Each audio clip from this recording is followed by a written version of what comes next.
no? So ito yung una nating pag-uusapan, mga kababayan, ay isang kapatid, no? Kapatid ni Michael Yang. Sa mga hindi po nakakakilala, mga kababayan, ang kapatid po ni Michael Yang, ito po ay may negosyo sa Cagayan de Oro at gumamit po ito ng peking pangalan para makapagparehistro ng kanyang negosyo doon sa Cagayan de Oro, no? Ang sa mga hindi din po nakakakilala, si Michael Yang po ay ang dating naputol ang live. Naputol ba live ko? Hindi naman. Ang dating economic advisor ni Duterte. At dito lang po sa Pilipinas yan. Only in the Philippines. Na first ever in Asia, Philippines, nagkaroon ng isang economic advisor pure Chinese. Mahirap man pong sabihin at mahirap pong intindihin lalo kapag DDS ka. Pero kung isipin mong mabuti at matalino ka, only in the Philippines, paano po nangyari na nagkakaroon po tayo ng isang economic advisor pure Chinese? Sinasahuran ng gobyerno ng Pilipinas, ginawang economic advisor, pero pure Chinese. So, may nabalitaan po ba kayo na pure Filipino naging economic advisor sa China? Wala po, di ba? Only in the Philippines, mga kababayan. Only the Duterte administration. Ganyan po sila. Ganyan po sila kagaling, no? Sabi nga ni Digong, kitoy-kitoyin ko kayo dito. Dito ko lang kayo kitoy-kitoyin. Ganyan po siya, mga kababayan. So ito na. Speaking of economic advisor. So bago po natin italakay, mga kababayan, itong kapatid ni Michael Yang na inaresto sa Pasay ngayon at nasa kulungan ng PNP Pasay, sa kustodiya ng PNP Pasay, ay gusto ko lang din pong tatalakayin kung sino nga ba si Michael Yang. Ito po, mga kababayan, si Michael Yang. Sino nga ba si Michael Yang? Sa mga hindi po nakakaalam. Tony Yang. Ito po. Natatandaan niyo si Michael Yang? Siya yung dating economic advisor ni former President Rodrigo Duterte. Pinapaaresto siya ngayon, hindi dahil sa Parmali scandal kundi dahil sa illegal drugs. Inisnab kasi ni Michael Yang yung hearing ng House Committee on Dangerous Drugs na nag-iimbestiga ng 3 billion na shabuhol sa Central Luzon. Ano namang kinalaman niya doon? Yung may-ari daw kasi ng warehouse kung saan nakuha yung illegal drugs, konektado daw kay Michael Yang. Pero guys, hindi bago yung issue ng illegal drugs kay Michael Yang.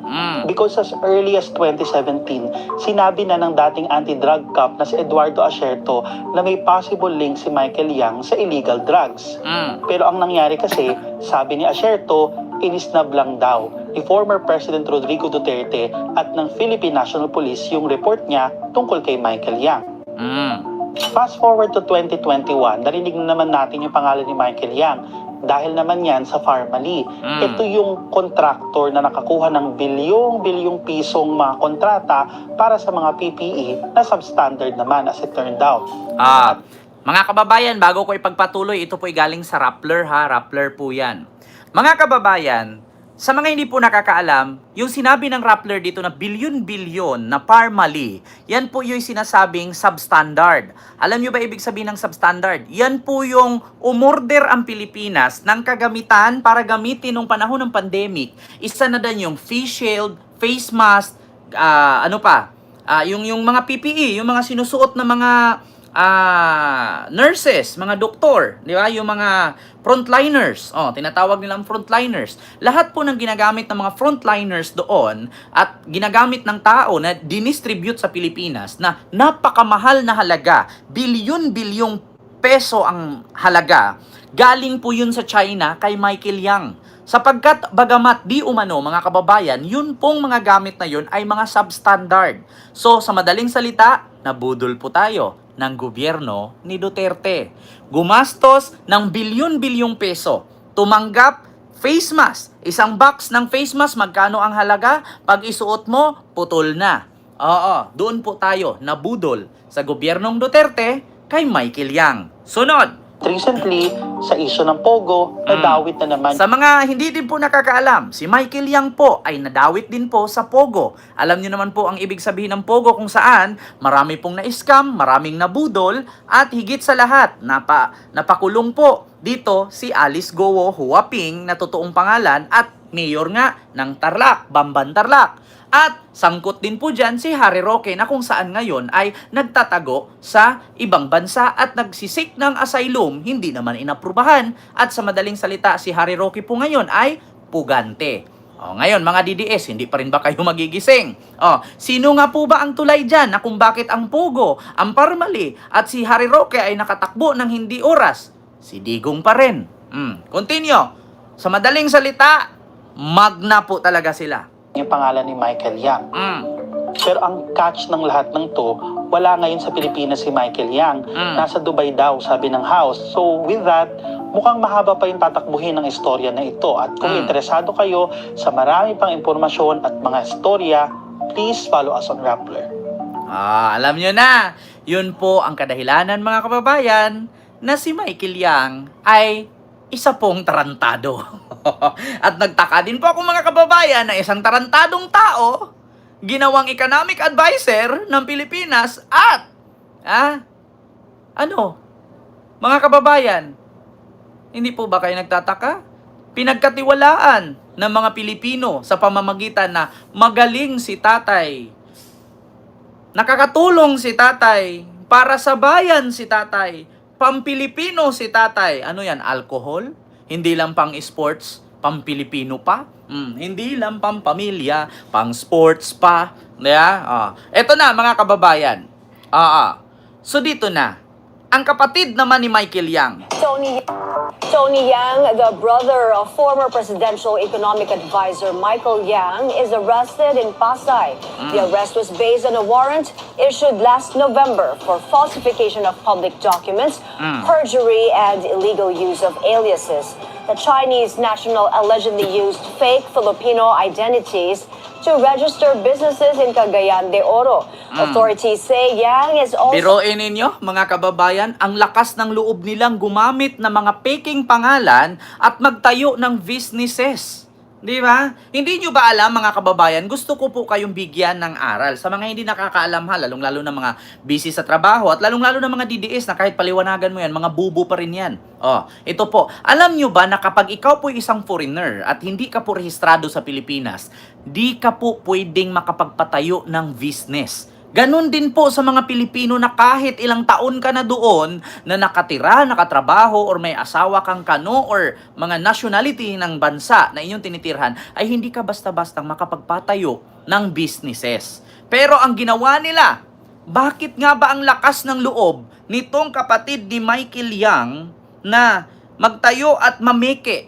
Kasi, di ba, meron kasi silang, mga galamay sa likod. Ang sakit lang kasi ng mga Pilipino sa Pilipinas, mga kababayan. Bakit?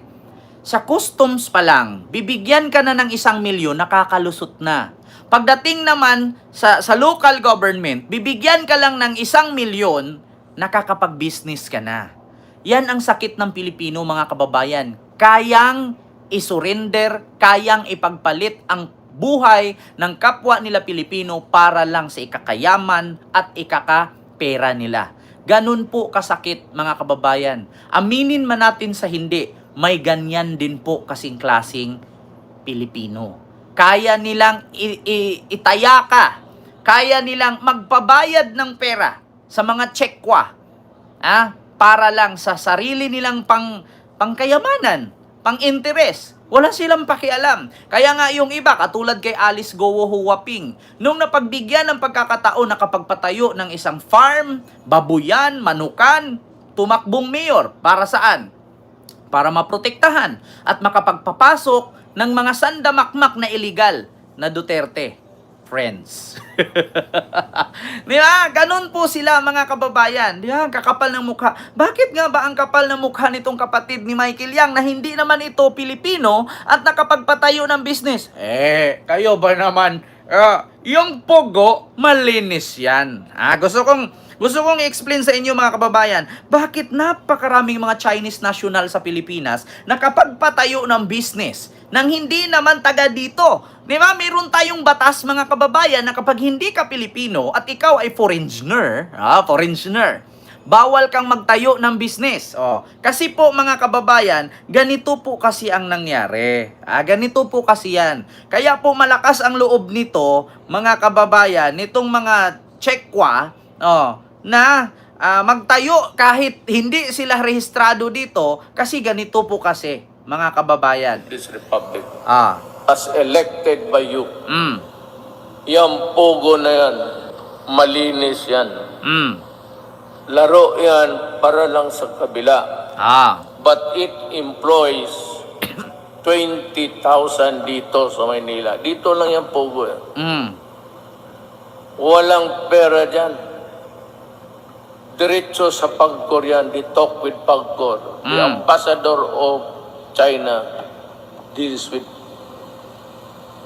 dealing kasi illegal yan sa Illegal, 'di ba? Illegal. Pero nagbibigay ng 2 billion a month, ginawang legal. Yung isabong naman. Gusto nyo, isabong din. Yung Pogo, illegal sa China, nakaban sa China, ginawang legal. Bakit? Kasi nagbigay ng 2 billion a month. Ganyan po ang administrasyong Duterte. Mga DDS, alam ko 100 nanonood na DDS dyan. Maya-maya pagkatapos ng live natin, 7 na lang matitira dyan. 7 bobo. Kung si Snow White may 7 dwarfs, ay, si Digong may 7 bobo. Ganyan ang administrasyong Duterte. Ngayon, bakit nga ba merong Michael Yang? Bakit nga ba may kapatid ni Michael Yang na nahuli? Dahil po yan sa kademunyuhan ni Duterte. So alam naman po natin kung saan si Duterte ngayon. Ayun, nagdusa, butot balat, mamamatay na, ikikrimit na nga lang daw siya. Good luck. So yun po yun, mga kababayan. Bukod sa Pogo, ang dami pong buhay ang nasira.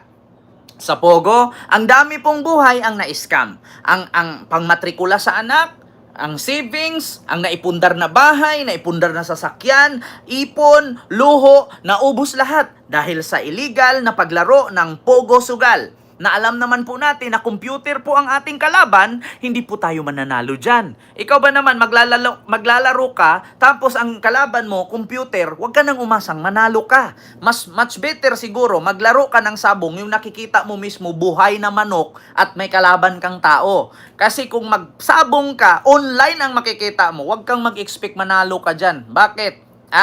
Computer ang kalaban mo, katulad lang sa Pogo.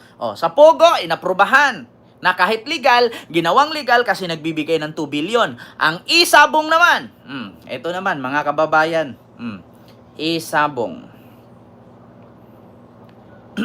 Gusto nyong makita? Ipinatitigil na. hindi ko hininto kasi kailangan ng pera sa isabong ng gobyerno. I make it. Kita nyo? Hindi hininto ni Digong ang isabong na kahit marami nang nawawala, marami nang namamatay kasi kailangan ng pera ng gobyerno. Saan nga ba napunta yung mga pera na yan? Public now. It's 640 million a month. In a year's time, it's billion plus. Saan tayo maghanap ng pera ng gano'n na kadali? Siguro. Sa taxation natin. So, ang gobyerno can only prod. Hindi naman kailangan na reminder sa Malacanang.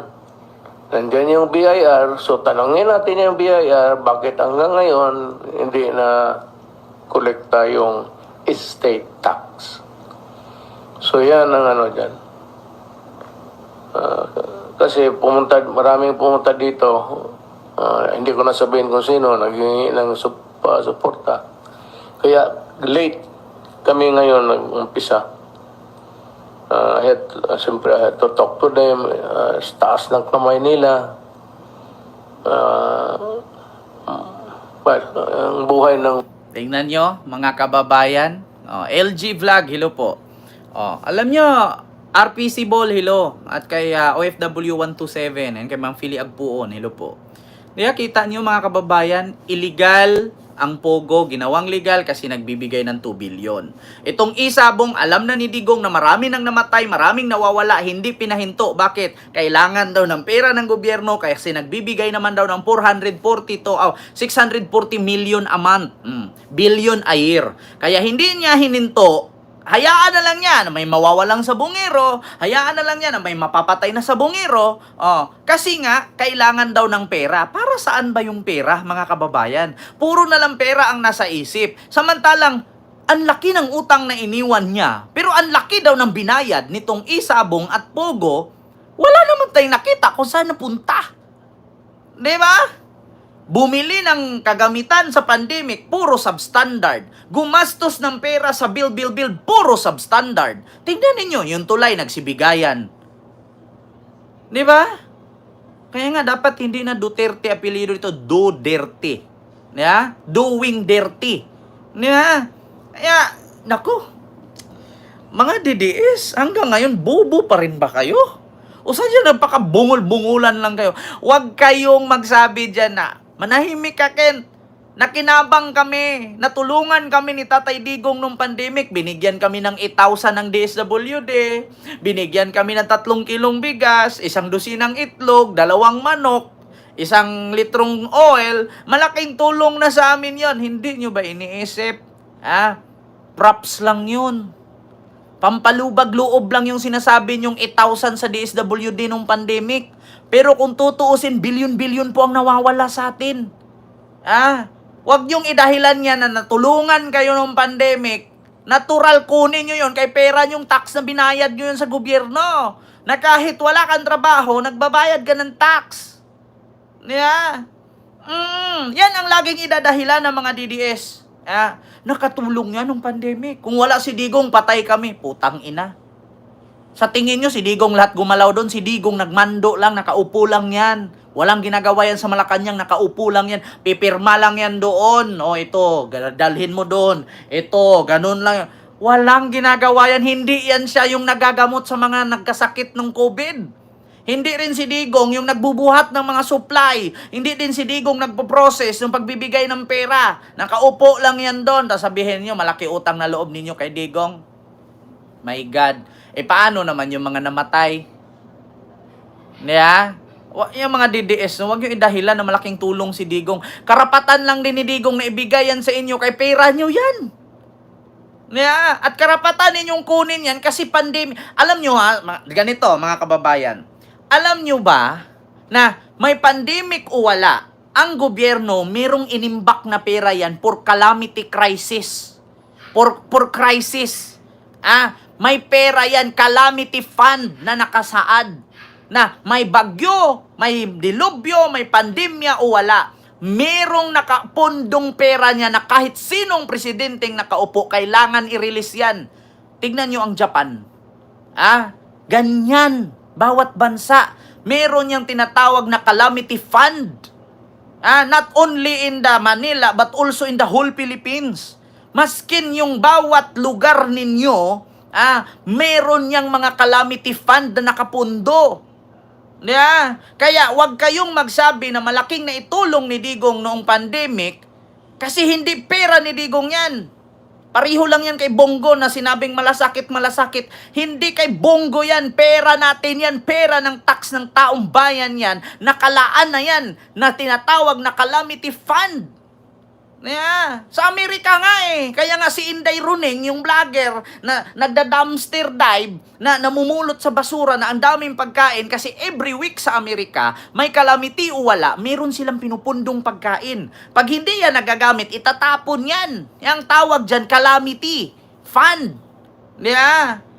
Kahit si BBM, ura-urada kung meron mang dilubyong mangyari sa ating bansa, may pondo yan.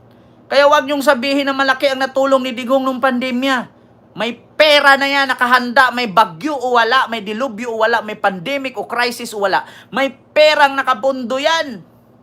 Sabihin niyo malaki tulong ni Digong, sarado lang talaga isip niyo. Yeah? So ngayon, di ba? So Plada 56 USA, hello po. And kay Almadin Orico, mega love shout out. So yun po yun. Sa mga hindi nakakakilala, yun. huli na yung kapatid ni Michael Yang nang gagamit ng peking pangalan para makarehistro ng negosyo, nagtayo ng negosyo. Hindi natin sure kung ang negosyo ba illegal o illegal. Ayun, nahuli na. Sa mga hindi nakakakilala, yun po ay kapatid ni Michael Yang. Sa mga hindi po nakakakilala kay Michael Yang, yan po yung ginawa ni Digong na economic advisor na pure Chinese. Only in the Philippines. Sunod, mga kababayan.